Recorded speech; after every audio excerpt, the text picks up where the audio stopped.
Hello everyone. Today I'm here with the new topic. This is tuberculosis. आज का complete topic tuberculosis नहीं है क्योंकि हम रेस्पिरेटरी डिजीज़ एंड डिसऑर्डर्स को डिस्कस कर रहे हैं, तो उसी सीरीज़ में this is the next problem. Tuberculosis is caused by Mycobacterium tuberculosis. This Mycobacterium tuberculosis is the main cause, which most often affect the lungs and the pleura. Pleura are the membranes, that is present on the lungs. The bacteria destroy part of the lungs tissue and tissue is replaced by fibrous connective tissue.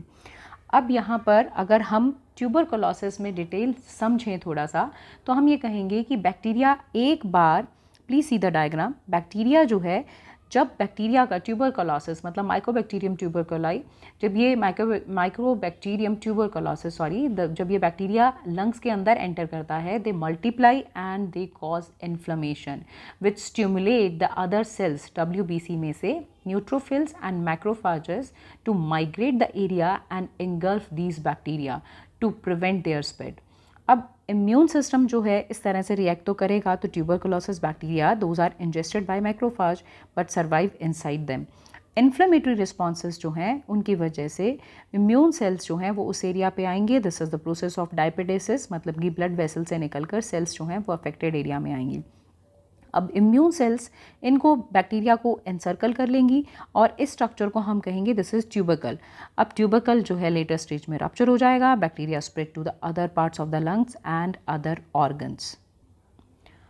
If immune system is not impaired, bacteria जो हैं that remain dormant for the life, but impaired immunity may enable the bacteria to escape into the blood, lymph और other organs को effect भी हो जाता है. इससे बहुत से पीपल में सिम्टम्स की बात करें तो फिटीक होता है, वेट लॉस होता है, थोड़ा सा आलस, लेथार्जी, एनोरेक्सिया जैसी प्रॉब्लम, मतलब कि भूख कम लगना, एपिटाइट कम हो जाना, low grade fever, night sweat, कफ, डिस्निया मतलब difficulty in breathing, chest pain and हीमोप्टेसिस मतलब कि कफ के साथ थोड़ा सा ब्लड आ जाना.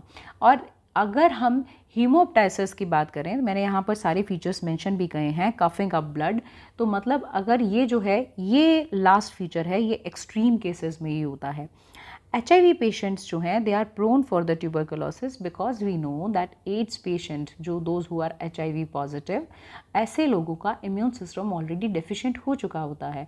तो people infected with HIV are much more likely to develop TB because their immune systems are impaired. तो ऐसे फैक्टर्स जो हैं वो कंट्रीब्यूट करते हैं increase the number of cases, increase drug abuse, increase immigration from the countries with high prevalence of tuberculosis, increase crowding in the housing among the poor, airborne transmission of the TB and जो shelter में रहते हैं उन लोगों में इनके infection के chances ज़्यादा होते हैं. बैक्टीरियोस्टैटिक ड्रग जो है आइसोनाजाइड जो है that can be used for the treatment of this problem.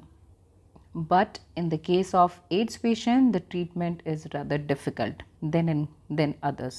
The next problem which we are going to start, that is lung cancer. This is the leading cause of cancer death. Not only in India but in the United States, ऐसा एक rough calculation कहती है कि लगभग more than 1.5 lakh death annually होती हैं इस problem से. लंग कैंसर जो है ये जब तक हम चेकअप करवाते हैं तब तक ये काफ़ी एडवांस स्टेज में पहुंच चुका होता है, इसलिए most of the people they die with the lung cancer. The overall survival rate जो है वो इसकी सिर्फ 10 to 15% ओवरऑल सर्वाइवल रेट की आई एम टॉकिंग अबाउट. तो सिगरेट स्मोक जो है that is the most common cause of lung cancer. Roughly 85% of lung cancer cases are related to smoking and the diseases is 10 to 30 times more common in smokers than non-smokers. अब next case में हम इसके बात करते हैं इसके symptoms के बारे में. सिम्टम्स की बात करें तो chronic cough, wheezing sound, shortness of breath, chest pain, anemia, thrombocytopenia, anorexia, weight loss and jaundice. Treatment की बात करें तो सर्जिकल रिमूवल डिजीज पार्ट का किया जा सकता है. Radiation and chemotherapy can be provided. Next problem is pneumonia. Pneumonia, this is acute infection or inflammation of the alveoli. It is most common infectious cause of death in the United States. Estimation 4 million cases occur annually. The most common causative agent is Streptococcus pneumoniae, but other microbes may also cause pneumonia. Those who are most susceptible to pneumonia are the elderly, infants and ऐसे लोग जो immunocompromised हैं, immunosuppressant drugs ले रहे हैं, they are more prone to the infection. Like immunosuppressant किस case में लेना पड़ता है, तो हम कह सकते हैं जिन्होंने कोई किडनी या इस तरह का ग्राफ्ट लिया है उन्हें इम्यूनो कॉम्प्रोमाइज्ड इंडिविजुअल्स की कैटेगरी में रखा जा सकता है. एड्स और कैंसर पेशेंट्स जो हैं और जो इम्यूनो सप्रेसेंट ले रहे हैं. सिगरेट स्मोकर्स और individuals with the obstructive lung diseases, they are more susceptible. Most cases of pneumonia are preceded by an upper respiratory infection and that often is viral. Individuals जो हैं उन्हें develop होगा fever, chills और थोड़ा बहुत dry cough. फिर उसके बाद malaise the situation of incomfort या अनईजीनेस जिसे कह सकते हैं हम, chest pain, some time dyspnoea जैसी सिचुएशन भी. डिस्पनिया आप कह सकते हैं. This is difficult breathing and haemoptysis जिसे मैंने कहा था कि ब्लड आना कफ के साथ. लास्ट लेक्चर में भी हमने इस टर्म की बात की थी. तो न्यूमोनिया जो है उसके ट्रीटमेंट में you can involve antibiotics, bronchodilator या ज़रूरत हो तो oxygen therapy. Increase fluid intake is necessary and chest physiotherapy जो है वो भी इसमें रिलीफ दे सकती है. Now we are moving to the next problem. This is severe acute respiratory syndrome, short में जिसे हम SARS सार्स कहते हैं. SARS, this is severe acute respiratory syndrome. This is an emerging, I should say actually emerge तो हो चुकी है, infectious disease बहुत ज़्यादा स्प्रेड हो चुकी है, not only in India, all over the worldwide. This is the disease that is new, not new now. This was new. Other examples of emerging infection जो है इसके अलावा और भी होते हैं जैसे कि encephalitis, mad cow disease. SARS जो है फर्स्ट अपीयर हुआ था सदर्न चाइना में लेट 2002 में and subsequently spread worldwide. It is a respiratory illness caused by new variety of coronavirus.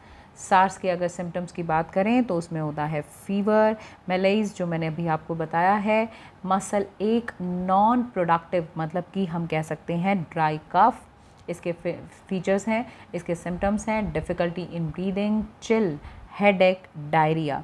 इसके अलावा अगर हम इसके कॉमन और सीवियर सिम्टम्स की बात करें तो कॉमन सिम्टम्स में हमें मिलते हैं fever, loss of appetite, fatigue, smell loss हो जाती है, shortness of breath, cough, coughing up sputum, muscle ache and pen.